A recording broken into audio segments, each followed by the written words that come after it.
Alhamdulillah rabbil alamin.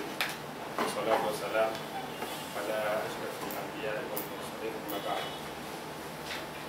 Kwa mara nyingine tena namshukuru Mwenyezi Mungu Subhanahu wa Ta'ala kwa kutujalia kuwa sisi ni miongoni mwa waja wake ambao leo tumeweza kutenga muda wetu kufanya moja katika mambo ambayo yanampendeza zaidi, kuzungumza mambo ambayo yanaihusu jamii yetu ya Kiislamu.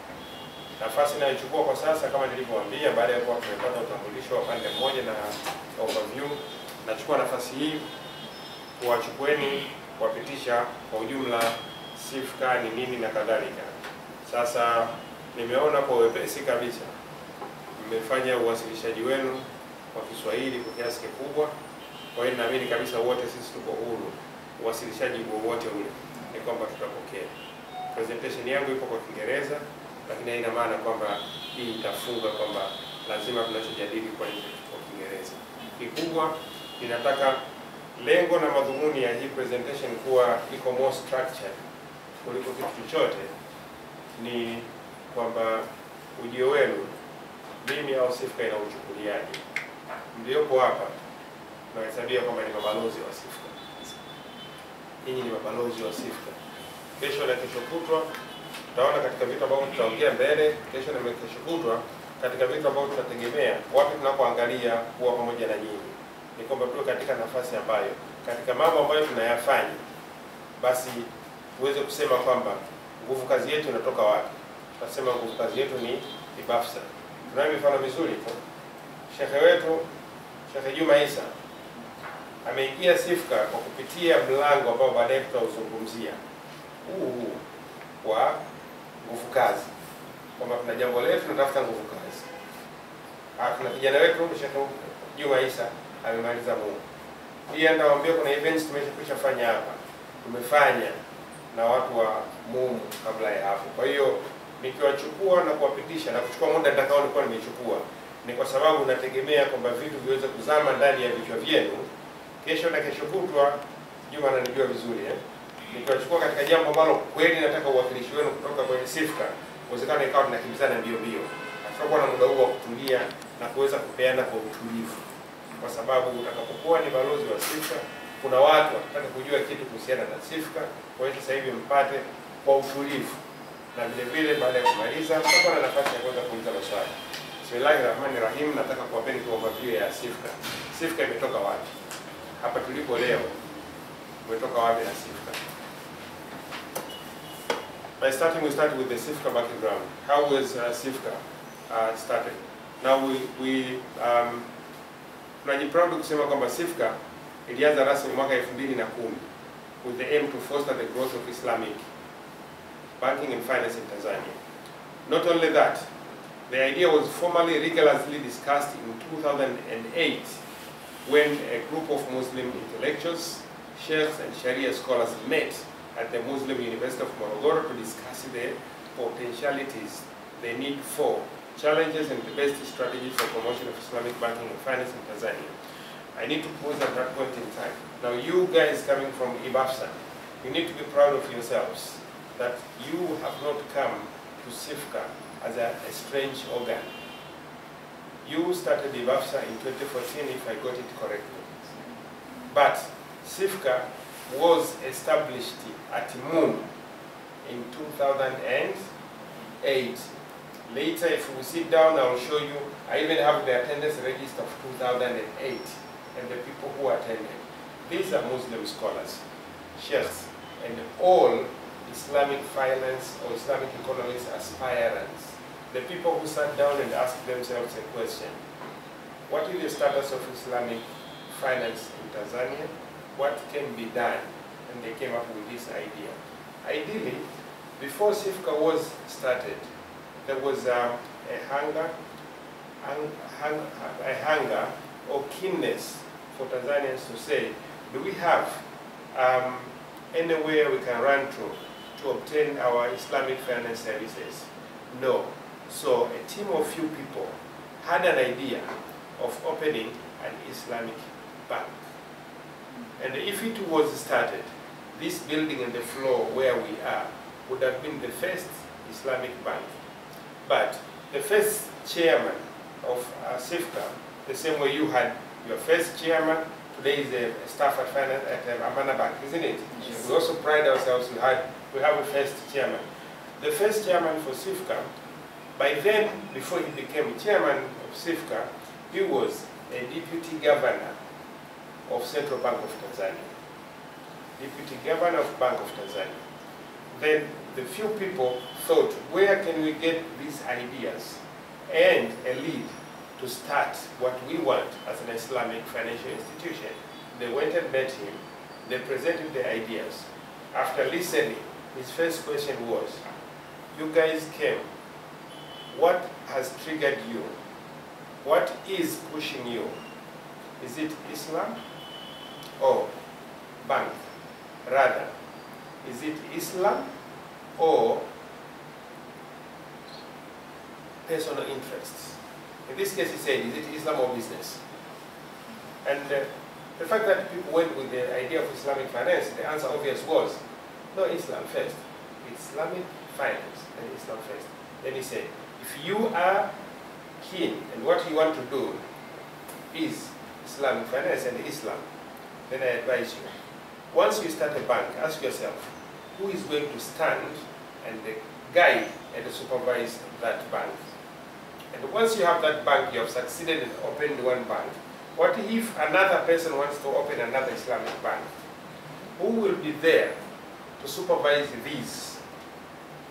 Then the answer came and said, we have to start with an institution that will be there to promote, guide, as well as control the Islamic finance sector. That's how the whole idea came, and then people called, the meeting was convened. It was done in 2008 in Amu. That's when the idea of CIFCA, and I really complimented these people, they thought a lot. Even the name itself, Center for Islamic Finance, Compliance and Advice. Can you see that if it was a bank, the issue of compliance and advice would have come from where? Probably it would have been a disaster. So the center, up to now, our main objective, it aims to promote financial inclusion in Tanzania and be the most comprehensive advice and knowledge supporting provider for the Islamic finance industry. Now to date, being we are on 2023, then as we discuss later, you'll see how far have we gone into achieving this one. So this is our major objective. Now, why was CIFCA established? To start with that background, why was it established? The center was established as a think tank of strategies to overcome challenges that were identified to face the Islamic banking and finance in Tanzania, that included. So, in a nutshell, why was CIFCA started? CIFCA was established in order to find ways to overcome the so existing challenges. So the starting of CIFCA is challenges and seeing that how do we solve them. The first and foremost is lack of legal and the regulatory framework for Islamic financial services. Back to that issue. The person who refused to support Muslims to start the first Islamic bank was a governor at that point in time. Was a deputy governor. And they said, guys, we are having a Central Bank of Tanzania, and all banks are regulated. But if you start Islamic bank today, who is going to regulate it? So it is better you have an institution that can stand and see the regulations. So the lack of legal and regulatory framework is what also in one way or another triggered the establishment of CIFCA. Secondly, lack of central Sharia supervisory board. Banks, up to 2008, unfortunately, none of the banks had started. But the idea was, even if we start central banks, we will start Islamic banks, who is going to be governing these banks? In other countries, as you might see, as we study, then all of the Islamic financial institutions will need to have Sharia supervisory boards. But if each bank has a Sharia supervisory board, and they make their own decisions, or rather we call them fatwa in our industry, who is there to oversee this fatwa? And there was no central Sharia supervisory board. Inadequate supervision of Islamic financial institutions by the Sharia supervisory boards. Sharia supervisory boards can be there, but do they provide adequate supervision? The finding was none so far. Then we have lack of coherent relationship between Bank of Tanzania and Islamic financial institutions if they had to come. And he was coming from internally. There is lack of providers of arbitration and advisory services to assist those involved in Sharia disputes. Now, before I continue, I will stop a bit and introduce our honorable guest. Brother Abdallah, come forward, introduce yourself, to give you comfort first. In front of you. In front of you are students or members of the Islamic Banking and Finance Students Association from Muslim University of Morogoro. With that background, introduce yourself.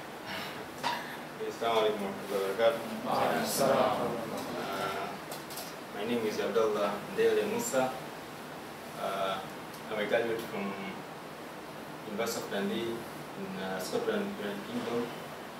I took Masters in Islamic Finance, Islamic Banking and Finance in International Business. But currently I'm working with Al Maktoum College of Engineering and Technology as an acting person. So I have only like 3 months since I came back from UK. So I'm trying to check if I can have some opportunities, can have some work in the field of Islamic finance.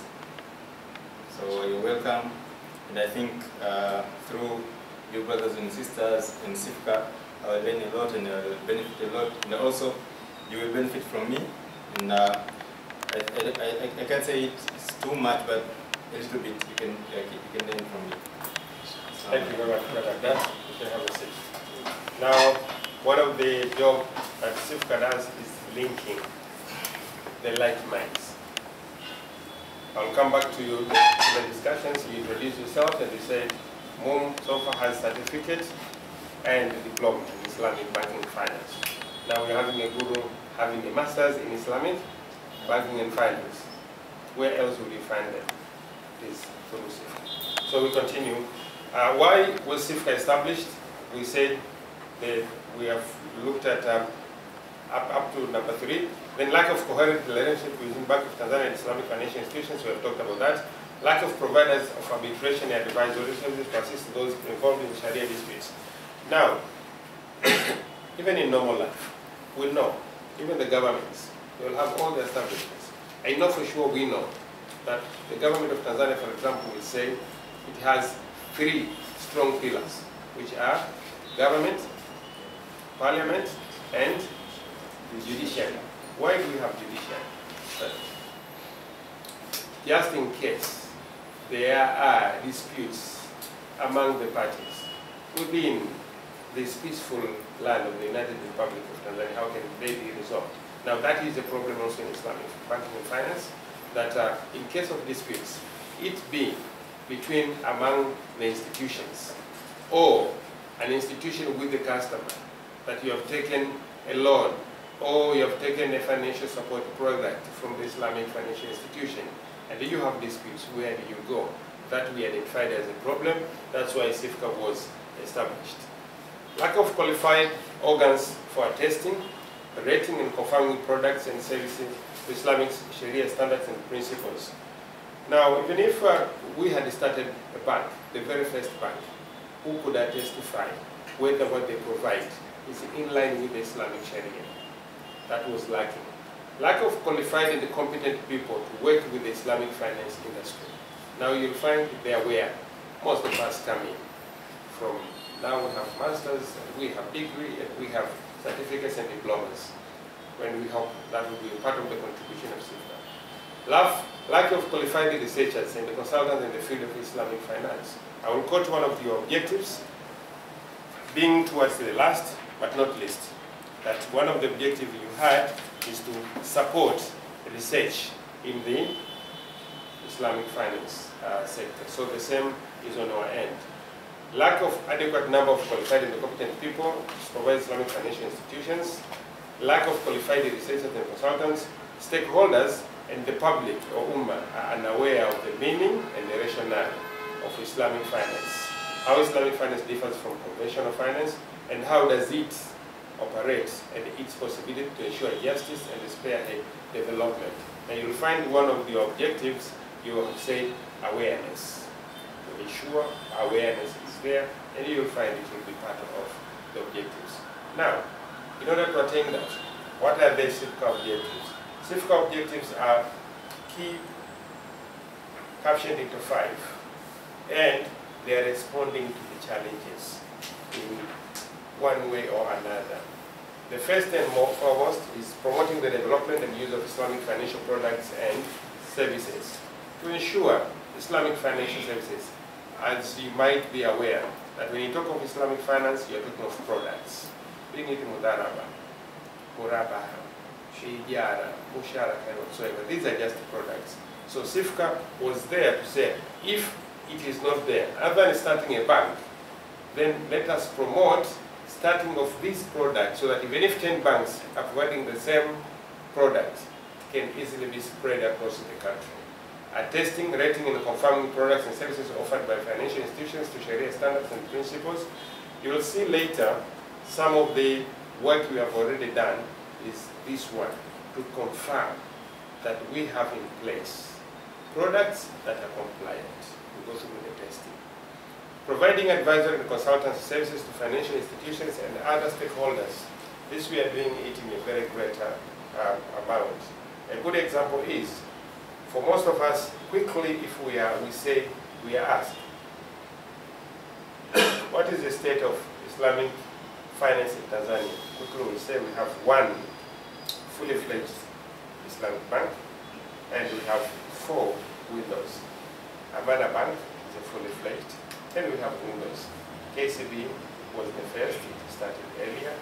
We have CRDB, we have one Lariba through, and we have PBZ, Islamic. Now all of these, in one way or another, we work with them. That's the objective, that we should work with them to provide them with the super advisor services. But supervising and auditing transactional procedures and actively participating in the recommendation of creative and innovative Sharia-based investment and financing products and services. Now going in deep on the functions of the bank. And finally, providing arbitration services to assist those involved in Sharia disputes in achieving fair and equitable resolution in a cost-effective and expeditious manner. How do we do that? Our services. It is good to know our services so that at any point in time we know where do we fit ourselves. Training and certification. In other language, many people use this one as a capacity building. This is capacity issue. You do the training, you do the certification, because one of the challenges we said is lack of qualified and competent people to work with Islamic finance. So how do we get them? We get them through training and certification. Then one of our services is product and service attesting. Now we have a good example of product attesting that has been done recently. KCB, Islamic window. Of recent, they issued the first ever Islamic sukuk. That was a public Islamic sukuk. Now that went through CIFCA scrutiny to ensure that it complies with the Sharia. That's the first one. Of recent, we have done also an assessment of what is expected to come in the near future of a fund scheme, an Islamic fund scheme that is, it aims to be an Islamic. So before they issue, they have to come through us. Now that one is not yet to be undertaken. It is not yet to be sent to the market. It's called the Sukuk for KCB, went through an IPO, and people subscribed, and later it was registered with the Dar es Salaam Stock Exchange, again with our support. So this one, the fund, the Islamic fund, to come is yet to be. It is still under our consultation. That we have gone through the first cycle, we have made our recommendations until they refine, then it can go. So that's one of the services we're doing. Research and consultancy. Now, more often or not, consultancy is sometimes confused with the training, and it can be more or less the same thing. So we do a lot of training, we do consultancy services in Islamic banking finance. Arbitration services where disputes are. It is one of our core functions, but so far to speak, we have not done much. Rather, we have been receiving complaints or seeking clarifications from the public. Oh, I have this loan with this particular bank, and it is like this, all that, and we provide clarifications or directions to where you can get those clarifications. Then education and awareness. Now it is good to know this because, as we said, we are expecting this team to be CIFCA's ambassadors. If you are CIFCA ambassadors, then you need to know the services. And at every point in time, you do a self-assessment. Where do I fit cost? Because we as human beings, we cannot fit in all perspectives and the spectrums. Now, as you did from your end, you would like to know the CIFCA leadership, our organization structure. At the top level, we are having, as you can see, our chairman is Arif Nahad. People coming from Morogoro, that is a very familiar face because the same chairman for the Islamic Foundation or Iman Media generally. And our vice chairman is Professor Mohammed Hafid Khalfan, who is a well-versed lecturer, is a well-versed professional in Islamic economics and finance. That he has done his A-levels in Sudan, A-levels from 5 and 6 in Sudan. He has done his first degree in Sudan in Islamic economics. Then he did his second degree, master's, in Islamic finance in Pakistan. We all know among the countries you mentioned about Islamic finance will be Pakistan. And he did his master's, his PhD in Islamic finance again in Malaysia, of which we all know. Now it is, Malaysia is the hub of Islamic finance. Speaking, I'm a Secretary General, Salum Lopande. I take the seat, so I'm seeing all the operations under the provision of Chairman and Vice Chairman. My education background, I'm a graduate of International Islamic University, Malaysia, where I did a Bachelor of Accounting. Or rather, I'm a pure accountant. Kwa Tanzania tunajua wasi. Mimi nimesoma EKA. Kwa bahati nzuri. Nimesoma EKA. From 1, from 4, I did business. From 5, 6, I did EKA, Economics, Commerce, Accountancy. My first degree I did in accounting. But I went through a university where it is called International Islamic University. So what they do, whatever you do, even if you're an engineer, you have to be an Islamic engineer. So you have to go through all the necessary preliminary courses about Islamic knowledge and so on. And the fact that you're doing business, economics and finance, so Islamic economics, Islamic finance is just part and parcel of your studies as an accountant. I also did my master's in Islamic finance general. What I've done, in Tanzania you could say I'm a CPA, but me I'm a CPA UK. I've done what they call Association of Chartered Certified Accountants, ACCA, and I did my master's in finance. But fortunately, while I was doing my ACCA, out of interest, I also did my MSc in Islamic Studies. For Moon,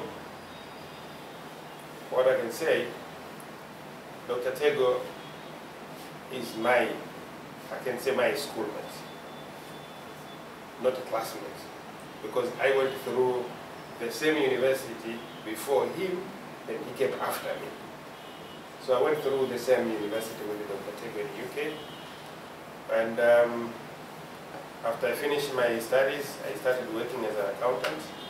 I worked for one of the big four, PricewaterhouseCoopers. We are known to be auditors. So, but I'm working in the consulting advisory wing. I was lacking the first years of my career with PwC. I was seconded to Sudan, where I worked with the World Bank, and I was responsible for monitoring financial management for development projects. So, categorically, my area of experience is on project finance. So, financial management to do with projects, here is home. You're welcome at any point in time. And currently, I'm working as full-time, still with PricewaterhouseCoopers, but I'm supporting projects, projects financed by the Global Affairs Canada. Canada. Each country supporting the country, they have development projects. Normally they have their office where they support the projects. Now for Canada, their office, they have subcontracted it to PricewaterhouseCoopers. We are managing their projects, and I'm there as a project coordinator. We have a Chief Executive Officer, Dr. Abdurrahman Nkoba. For many of you would have known, he's a prominent lecturer at IFM, Institute of Finance Management, long-term lecturers. And we have our Chief Coordinator, Sheikh Mohammed Isa Ahmed, whom you have seen, and he introduced himself in length. Now, knowing what we do, who is behind the CIFCA, it is critical. Sheikh Mohammed Isa touched on this area a little bit. Then how do we do it? How do we get credibility for ourselves? As we say, CIFCA, its main aim is to be a think tanker. Now, to be a think tanker for the country, how do we do it? One thing, we started with an appreciation that CIFCA is not operating in an Ireland. We are operating in this continent, where before CIFCA was established, before Tanzania has adopted Islamic banking and finance, other places in the world have started adopting. Who else is in the industry? We identified that we have some international organizations that are already prominent and working. So we have collaboration with international organizations. We use this word very often, that CIFCA is keen to collaborate closely with the renowned international Islamic financial infrastructure institutions to support development of the Islamic financial services industry. For whatever we want to develop, we ask ourselves, where else they have similar environment like us, they went through like us, how did they succeed? So we get that. So with that, then it is our aspirations to have collaboration with the following institutions. We have 4 key infrastructure institutions. The Accounting and Auditing Organization for Islamic Financial Institutions, AOFI, the Islamic Financial Services Board, IFSB, International Islamic Financial Market, IFM, and the General Council for Islamic Banks and Financial Institutions, SIDAFI. Very fortunately, as we speak today, we have managed already to have MOUs or collaboration with these key institutions. The first and the most key one is AOFI, Accounting and the Auditing Organization for Islamic Financial Institutions. We have collaboration with them.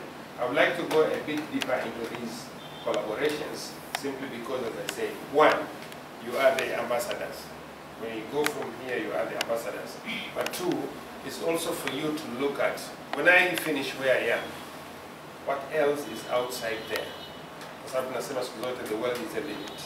So ndio, na kutafuta elimu ni faradhi. Na elimu haina mwisho. Fawqa kullu alim, kila juu ya mwenye elimu, unalipwa na elimu. Kwa hiyo elimu ziko juu na juu zaidi. AOFI, tuna mikataba nao 3. You'll ask yourselves, what are these contracts, MOUs? Why 3? The first and foremost of these ones is the very basic MOU. AOFI, first I should ask, do I need to go into details or people know what is AOFI? what does AOFI do? Let me be a teacher as well. Yeah, of course. My background, I'm a teacher. So, jamani, tunajua AOFI nini? Unajua eh? Okay. AOFI is a professional organization for people operating in the Islamic finance, Islamic banking and finance. And it gives certification the same way as we have for accountants locally. We'll have NDAA, CPA, CTA. Na sisi ni CPA yetu ya. Tunayo CPA yetu katika Islamic banking and finance. Lawyers wana law chambers. Sindio? Ma-engineers siku zote wana engineer. Ndio maana utakumbuka when I started here I said you will have come here and call yourselves students. But we in our eyes tunawaitia nini wataalamu wetu. Why? Mbona wenzetu madaktari akiingia mwaka wa kwanza kusoma MD, unajua anaitwaje? Ndio anaitwa daktari. Si ndio? Ma-engineer mwaka wa kwanza wanaitwa engineer. Sisi bankers na finance tusijiite bankers toka day one. Ninyi wataalamu. So what it has, first of all, it has registrations all over the world. Wana watu wana training, wanafanya mitihani yao. So basically what they do, they are standard setters, but also they do education in Islamic finance. So they do certification. Students register to them. So what they do, the first we have is they have accredited CIFCA as one of their registration centers. Registration centers meaning to say someone should not go and wander around. How do I register myself with AOFI? You come to CIFCA, you get CIFCA contacts, and you get registered. You get the knowledge as to what AOFI is offering. We have that knowledge, and I'll display to you in a bit. As I said, this is a waiting session. So when you go home, you take what we have. So as a registration center, assuming we don't have all other whatever memorandum of understanding we have with them, we can help people in Tanzania come at our desks, register and become our students. That itself is already one MOU, and they have so many institutions who have only that one MOU, and they can proud themselves that they are in collaboration with AOFI. The second MOU. The second MOU is examination center. Please understand the difference between the two. If you register with us as a registration center and you become our office student and you live in Kenya, Uganda, UK or wherever, exam time comes and you're in UK, wherever, you find out around where is our office examination center, you sit for the examination. But now when you're in Tanzania, we are also examination center, meaning to say, if you register through CIFCA, you can also sit exams with CIFCA. Not only that, anyone else who has registered with the AOFI anywhere else in the world, if it happens your exam time, you are in the country, then CIFCA is a place that you can come and sit for your examination. The third and the most interesting MOU. How does AOFI operate? How does AOFI exams operate? AOFI mainstream examinations are self-study and self-discipline. AOFI as AOFI, they issue their syllabus, they issue their scope of examination, whatever, and they issue you with learning materials. If you can learn yourself at home, sit for the exam and pass, that is well and good. That is AOFI mainstream. So with that, the two MOUs already satisfy. But they say, experience shows that the best way to learn is to be in front of someone and get enlightened about the same thing that you are learning. With all available information, materials, and the guidance you will have from AOFI directly, they encourage